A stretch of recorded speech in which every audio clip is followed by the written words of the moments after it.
అమెరికాలో చిందరవందరగున్న మీ ఇంటికి handyman, cleaning, plumbing services కోసం కాంటాక్ట్ ఇన్స్టా సర్వీస్. US లో ఎక్కడైనా ఎప్పుడైనా. For instant bookings visit instaservice.com.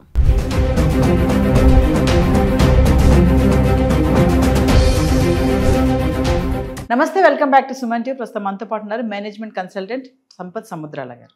నమస్తే సార్. సార్, ట్రంప్ మనం చాలా వీడియోలో మాట్లాడుకున్నాం. ఇప్పటికీ ట్రంప్ చాలా నిర్ణయాలు తీసుకుంటున్నాడు. మరి birth right citizenship, illegal immigrants వద్దు, డెలివరీ టైంకి ఇక్కడికి వచ్చి ఆ పిల్లలకి బర్త్ రైట్ సిటిజన్షిప్ కోసం అని ట్రై చేస్తున్నా అని చెప్పి దానికి ఒక బ్యాన్ చేశారు. అది ఇంకా అవ్వలేదు, స్టేలోనే ఉంది. మరి ఒక్కసారి మరి ఏమవుతుంది, దాని కాన్సిక్వెన్సెస్ ఎలా ఉన్నాయి, ఏంటి, ఇంకా స్టేలోనే ఉందా, మరి ట్రంప్ దాన్ని కట్ చేస్తాడా, కొనసాగిస్తాడా అంటే ఒక్కసారి సార్. అమ్మ, మనం ఈ సబ్జెక్ట్ గురించి ఇంతకు ముందు కూడా మాట్లాడుకున్నాం. ఆ రోజుకి ఈ రోజుకి ఏమి మార్పు లేదు. Okay, so people are still enjoying the right. ఇవాళ వరకు ఏం మార్పు లేదు. మరి ఈ సబ్జెక్ట్ మీరు ఇవాళ ఎందుకు అడుగుతున్నారో కూడా చెప్తాను నేను. ఇవాళ మీరు ఎందుకు అడుగుతున్నారు ఈ సబ్జెక్టు అని అంటే, మే 15వ తారీఖున సుప్రీంకోర్టులో అక్కడ ఈ కేసు ఆర్గ్యుమెంట్స్ డిస్కషన్స్ అయ్యాయి. అందుకని మళ్ళీ అందరూ ఓకే ఈ సబ్జెక్ట్ గురించి మాట్లాడుతున్నారు. సుప్రీంకోర్టు అక్కడ మోస్ట్లీ జూన్లో డెసిషన్ ఇవ్వచ్చు. కాబట్టి జూన్ వరకు అయితే ఈ రైట్ ఉంది. అంటే ఏంటి సార్, జూన్ తర్వాత పోయే అవకాశాలు ఉన్నాయా అని అంటే అక్కడ సుప్రీంకోర్టు ఎలా చూస్తుంది దాన్ని ఆలోచించినట్టు దాన్ని అనుగుణంగా మారే అవకాశాలు ఉన్నాయి. అయితే అలా అయినప్పటికీ కూడా, ఎందుకంటే ఇది కాన్స్టిట్యూషనల్ అమెండ్మెంట్ మీద ఉన్న పాయింట్ కాబట్టి తను చేయడానికి లేదు, ఈ హ్యాస్ నో రైట్ అని మనకి స్టేట్ కోర్ట్స్లో డిసిషన్స్ అయ్యాయి. స్టేట్ కోర్ట్స్లో డిసిషన్స్ ఇచ్చేప్పుడు 1-2 స్టేట్స్లో కోర్ట్స్ నేషనల్ వైడ్గా ఇది వర్తిస్తుంది అన్నట్టుగా జడ్జిమెంట్లు ఇచ్చారు. అయితే ట్రంప్ గారు గవర్నమెంట్ సుప్రీంకోర్టులో వేసిన కేసు ఏంటంటే, అవి స్టేట్ కోర్టులు అవి నేషనల్ పరంగా అని ఎలా రూలింగ్స్ ఇస్తాయి అని ఛాలెంజ్ చేయడమే తప్పితే బర్త్ రైట్ని వాళ్ళు అప్పీల్ చేశారా, డ్రాప్ చేశారా అన్న సబ్జెక్ట్ మీద కోర్టుకు వెళ్ళలేదు. మీరు ట్రంప్ గారి కేసు ఇప్పుడు సుప్రీంకోర్టులో ఉన్న కేసును మనం చూసినట్టయితే, validity of the judgement of those state courts is only వాళ్ళు how can they say it is national అన్న పాయింట్ మీదే డిస్కషన్. కాబట్టి ఆ జడ్జిమెంట్ వచ్చిన ఆ పాయింట్ మీదే డిస్కషన్ తప్పితే బర్త్ రైట్ మీద అన్న డిస్కషన్ కాదు. కాబట్టి అది ఇంపాక్ట్ అయ్యే అవకాశాలు తక్కువ. అంటే కంటిన్యూ అవుతుంది, రైట్ ఉంటుంది అనే బిలీవ్ చెయ్యాలి మనం. ఓకే, మరి కోర్టు ఏం డైరెక్షన్స్ ఇస్తుంది, కోర్టు ఏం ఒపీనియన్ ఇస్తుంది అని అనేది మనం జూన్ వరకు వెయిట్ చేయాల్సిందే. జూన్లో సుప్రీంకోర్టు డెసిషన్ తరువాత ఏం మార్పులు ఉంటాయి ఏంటి అనే దాని మీద డిసైడ్ అవుతుంది. ట్రంప్ తీసుకునే నిర్ణయానికి కోర్టు ఆమోదం తెలుపుతుందంటారా, వ్యతిరేకిస్తుందా? అమ్మ, ఎక్కడైనా కూడా కాన్స్టిట్యూషన్ ప్రకారంగా ఉండాల్సిన సబ్జెక్ట్ని ప్రతి ప్రభుత్వాలు, ప్రతి దేశంలో కూడా, భారతదేశంలో కానివ్వండి, యుఎస్లో ఎక్కడైనా కూడా కొన్ని రైట్స్ ప్రభుత్వాలకు ఇవ్వబడతాయి. అవునా? కొన్ని ప్రెసిడెంట్ ఇండిపెండెంట్గా చేయడం, కొన్ని పార్లమెంట్లో అప్పర్ హౌస్లోనో లోవర్ హౌస్లోనో డిసైడ్ చేయడం అనేవి రూల్స్ ఉన్నాయి. అవి ఫాలో అయినంత వరకు కోర్టులు ఏం చేయలేవు. అవి ఫాలో కానప్పుడు మరి ఒకసారి లా ఉంది, ఈ ప్రభుత్వాలే లాస్ ఎనాక్ట్ చేస్తాయి. ఎనాక్ట్ చేయబడ్డ లాని వాళ్ళు ఫాలో అవ్వకపోతే, ఇప్పుడు నేను చెప్పాను కదా, ఇది కాన్స్టిట్యూషన్ అమెండ్మెంట్ని ఛాలెంజ్ చేస్తున్న పాయింట్ కాబట్టి ఇది ఆయన ఇండిపెండెంట్గా తీసుకున్న డెసిషన్ కాబట్టి ఇది చెల్లదు. He cannot take a decision like that అనే పాయింట్ మీద డిస్కషన్.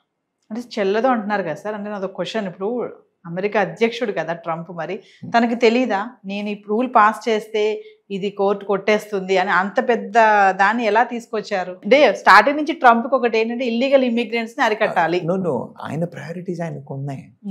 యు అండర్స్టాండ్, ఆయన ఛాలెంజెస్ ఆయనకు ఉన్నాయి. ప్రతి స్టేట్లో ఇప్పుడు మన భారత ప్రభుత్వం చేసిన డెసిషన్స్ కూడా కొన్నిసార్లు సుప్రీంకోర్టు కొట్టేసింది, అవునా? స్టేట్ గవర్నమెంట్స్ చేసినవి కూడా హైకోర్టులు కొట్టేసిన తర్వాత మళ్ళీ సుప్రీంకోర్టులో మరి వీళ్ళకి తెలియక కాదు. అప్పుడున్న వాతావరణం, అప్పుడున్న పరిస్థితి, అప్పుడున్న పొలిటికల్ సినారియో, వాళ్ళు ఎలక్షన్స్ ముందు ఇచ్చొచ్చిన ప్రామిస్లు, ఇవన్నీ ఇన్ఫ్లుయెన్స్ చేస్తాయి కదా. సో కనీసం ఇంప్లిమెంట్ అవుతుందా కదా వేరే విషయం. అలాంటి అప్రోచ్ అతనికి ఉంది, ఈజ్ ఇన్ అవర్ ఫేవర్ అన్నదన్నా పబ్లిక్ కి చూపించాలి కదా అతను, అవునా కదా? ఆయనకు అలాంటి ఉద్దేశం ఉంది. He's looking for us, he's trying to do something అన్న మైండ్ సెట్ అయితే ఉంది, అన్న ఆలోచన అయితే కలగాలి కదా. అందుకని తెలియకపోవడము అని కాదు. Okay, so everybody will try to do whatever best possible. కొన్నిసార్లు ఇలాంటి పొరపాట్లు లేదా డెలిబరేట్గా చూద్దాం, if it is not challenged అన్నట్టుగాను, because they are super powers. సో అది నేను అంటున్నాను కదా, మన దేశంలో అవ్వలేదా? మన వాళ్ళు చేయట్లేదా? మరి మోడీ గారిని ఎత్తుతున్నారు, ఈజ్ ద నాలెడ్జ్ బ్యాంక్ అని అండి, ఇంకా what ever you talk about. మరి ఆయన డెసిషన్లు కూడా కోర్టులో ఛాలెంజ్ అవుతున్నాయి, అవ్వట్లేదా? అంతే, దానికి ఇట్ ఈజ్ సర్వసాధారణం. మనం దాన్ని క్వశ్చన్ చేయడానికి లేదు. ఆయనకి తెలిసి చేయడం, తెలియక చేయకపోవడం అని కాదు. పొజిషన్లో ఉన్నప్పుడు sometimes they are forced to take decisions like that. Sir, present చూసుకుంటే ట్రంప్ రూలింగ్ ఎలా ఉంది అంటే అమెరికన్స్ కూడా కొంచెం అగెనిస్ట్ గానే ఉన్నారు ట్రంప్ పైన. మీరు అన్నట్టుగా చాలా వీడియోలు చెప్పారు, ట్రంప్ డెసిషన్ మేకర్, ఎలా అంటే స్పాట్ గా తీసుకుంటాడు డెసిషన్స్, కొంచెం చిన్నపిల్లల మనస్తత్వం అని కూడా. అంటే ప్రెసెంట్ ఎలా ఉంది అనుకోవచ్చు సిచ్యువేషన్? మనకు అంత క్లియర్గా చెప్పలేమమ్మా. ప్రతి దానికి కూడా రెండు వైపులా. You understand my point. ఆయన ఉద్దేశం అంటే America first, he wants to bring America first. ఆయన ఉద్దేశంలో ఏం తప్పు లేదు. వ్యవహార శైలిలో అక్కడిక్కడో 2-3 పొరపాట్లు జరిగే అవకాశాలు ఉన్నాయి. కొంచెం తొందరపాటు వ్యక్తే, ఇంతకు ముందు ఉన్నప్పుడు కూడా ఆయన కొంచెం తొందరపాటు వ్యక్తే. కానీ ఆయన ఉద్దేశంలో వాళ్ళ దేశం ప్రజలకి మేలు కలగాలి అని అన్నప్పుడు he has to take care. కానీ దానివల్ల ఏమవుతుందంటే ఆయన తీసుకుంటున్న కొన్ని డెసిషన్స్ వల్ల అక్కడున్న ప్రజలకి కూడా, ఈవెన్ అమెరికన్స్కి కూడా అంత ఫేవరబుల్గా లేవు అన్న ఇది వచ్చినప్పుడు కొంత విముఖత వస్తుంది. కానీ ఇప్పుడే కదా మొదలైంది, ఇంకా ఆయనకి చాలా టైం ఉంది. ఒకవేళ ఏదైనా చిన్న పొరపాట్లు అటు ఇటు అయినా కూడా సరి చేసుకోవడానికి he still has lot of time. So we should wait and see without making a comment either this side or that side. We should wait and see. Further గా మరి అబ్రాడ్ ఎడ్యుకేషన్కి వెళ్ళాలనుకునే స్టూడెంట్స్కి మీరు ఏమైనా చెప్తారా? అమెరికా ఇప్పటికైతే ఇప్పుడు నేనేమన్నానంటే, నేను లాస్ట్ టైం కూడా చెప్పాను, ఇక్కడ లేనట్టు అక్కడ ఏదో ఉందనుకుని పరిగెత్తాల్సినంత పరిస్థితి లేదు. మన దగ్గర విద్యా సంస్థలు బాగున్నాయి, మన దగ్గర ఎడ్యుకేషన్ సిస్టమ్ బాగుంది, మన దగ్గర ఆపర్చునిటీస్ బాగున్నాయి. మనం ఒక సూపర్ పవర్ అయ్యే పరిస్థితుల్లో ఉన్నాం. భారతదేశం అన్ని అవకాశాలు ఇస్తుంది. ఊరికే క్రేజ్ కోసం అమెరికాకి వెళ్ళడమే తప్పితే అక్కడ పెద్ద బెనిఫిట్స్ ఏమీ లేవు. అక్కడ కండిషన్స్ ఇంకా స్ట్రింజెంట్ అవుతూ ఉంటాయి. సో ఐడియలీ అంటే పిల్లలు వాళ్ళు స్వతహాగా స్టడీ చేసి, మేము ఎంచుకున్న ఏరియా పనిచేస్తుంది, మాకు అక్కడ వాట్ యు కాల్ బెటర్మెంట్కి ఛాన్స్ ఉంది అని పిల్లలు డిసైడ్ చేసుకుని పోయే వాళ్ళని మనం ఆపాల్సిన అవసరం లేదు. బికాజ్ ఇక్కడ కూడా కొన్నిసార్లు మనం డెసిషన్ తీసుకున్న తర్వాత కూడా మార్పు చేసుకోవాల్సి వస్తుంది. సో దానివల్ల కొంపలు మునిపోయేదేం లేదు. కానీ పేరెంట్స్ మెంటాలిటీ, మా పిల్లలు యుఎస్లో వెళ్ళాలి, అక్కడికి వెళ్తే మళ్ళీ వాపస్ రాకూడదు, మీరు చదువుకొని వెళ్ళి రానివ్వండి, వెళ్ళి మాస్టరీ చేసుకుని వచ్చేస్తే ఏం పోయింది, అవునా, అక్కడే ఉద్యోగం చేయాలి, అక్కడే ఉండాలి అనే పరిస్థితిని చూసారా? అది I don't suggest, that may not be a right thing. దానికోసం పోవాలి అనుకునే పిల్లలకి మాత్రం I suggest please think twice. Parents mind set మారాలమ్మా. పిల్లలు పెద్ద ఛాలెంజ్ ఏం లేదు, పేరెంట్ మైండ్ సెట్ మారాలి.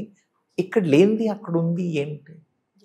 It's a spacious country, with less population, so you may find little better, but that can be done even here. So ఏదేమైనా birthday citizenship మాత్రం June వరకు wait చేయాల్సింది. ఖచ్చితంగా. ఒకవేళ ట్రంప్కి అనుకూలంగా వస్తే మాత్రం చాలా స్ట్రిక్ట్ గానే ఉండొచ్చు అనుకుంటా. కాదు, అక్కడ ఆ కేసు కూడా బర్త్ రైట్ కి అన్న డెసిషన్ కాదు, ఆ పర్టికులర్ కోర్ట్స్ ఇచ్చిన డెసిషన్ కి మాత్రమే. కాబట్టి ఇప్పటికీ ఇంకా దాని మీద డెసిషన్ అవ్వదు. కాబట్టి జూన్లో వచ్చే డెసిషన్ కూడా mostly it may not impact, but that may pave a way whether to have or not to have అనేది we should wait and see. Thank you sir. Thank you.